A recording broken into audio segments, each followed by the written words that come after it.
ফরিদপুরে শামসুদ্দিন টাওয়ার নামে একটি বাণিজ্যিক টাওয়ারের মালিকের সার্ভিস চার্জের পাওনা টাকা পরিশোধ না করে ভয়ভীতি, হুমকি ও ভবনের মালিকানা দাবির প্রতিবাদে মানববন্ধন অনুষ্ঠিত হয়েছে।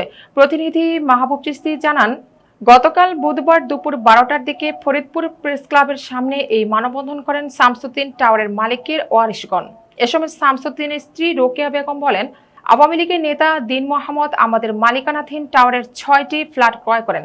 চুক্তিনামা অনুযায়ী পানির বিল, বিদ্যুৎ বিল, জেনারেটর ও লিফটের সার্ভিস চার্জ প্রদান করা কথা থাকলেও পরিশোধ না করে আমাদের হুমকি ধামকি প্রদান করছে এবং ভবনের মালিকানার দাবি করছে।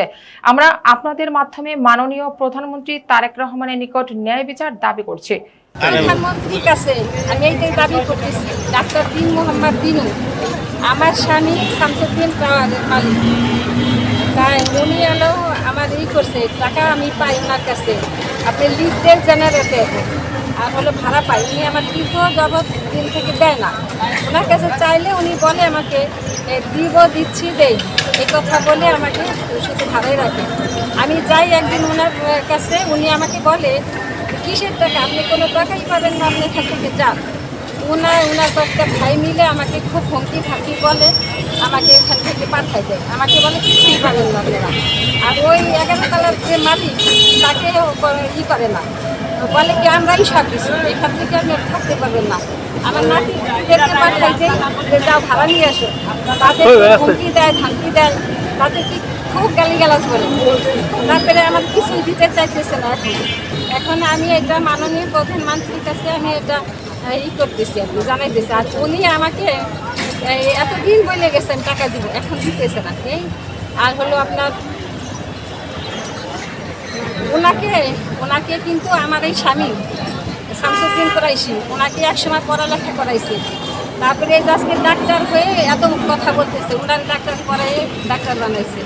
ওনার যে বাড়ি ছিল সেই বাড়িটা নিলামে উঠে গেছিল, টাকা দিয়ে সে নিলাম ঠেকাই দিছে। এটা কি অপরাধ তার কাছে? এটা তো ওনার জন্য ভালো করছে। আর আজকে তার বাল বাচ্চাদের তারা মাঠে তারাই দিতেছে, রাস্তায় তারাই দিতেছে, ওইখানে কাউকে আমাদের ঢুকতেই দিচ্ছে না। এটা কি আপনাদের কাছে বিচার চাই? আমি মাননীয় প্রধানমন্ত্রীর কাছে বিচার চাই। আপনি কত টাকা পাবেন এখন পর্যন্ত? আমি 70 থেকে 75 লক্ষ টাকা পাবো ওনার কাছে। কি বাবদে? কি বাবদে আমি হলো পাই ভাড়া বাবদে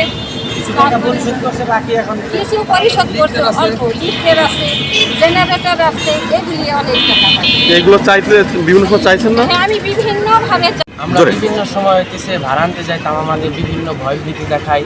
আওয়ামী লীগ সরকার থাকার অবস্থায় আর কি আমাদের বিভিন্ন প্রকার ভয় দেখায় বিতাড়িত করার চেষ্টা করছে।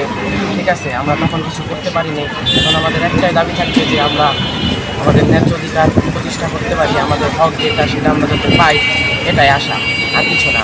বিভিন্ন প্রকার তারা হইতেছে জিনিস থেকে আমাদের বঞ্চিত করে, আমাদের নিজেদের জিনিসের উপরে আমরা হক খাটাইতে পারি না। এটা হইতেছে আমাদের আসল দাবি যে আমাদের অধিকারটা আমাদের প্রতিষ্ঠা যাতে করে দেয়, এটাই। নাম কি তোমার? আমার নাম হচ্ছে ফারদিন কুরাইশি, আমি হলো শামসুদ্দিন কুরাইশি সবচেয়ে ছোটো নাতি।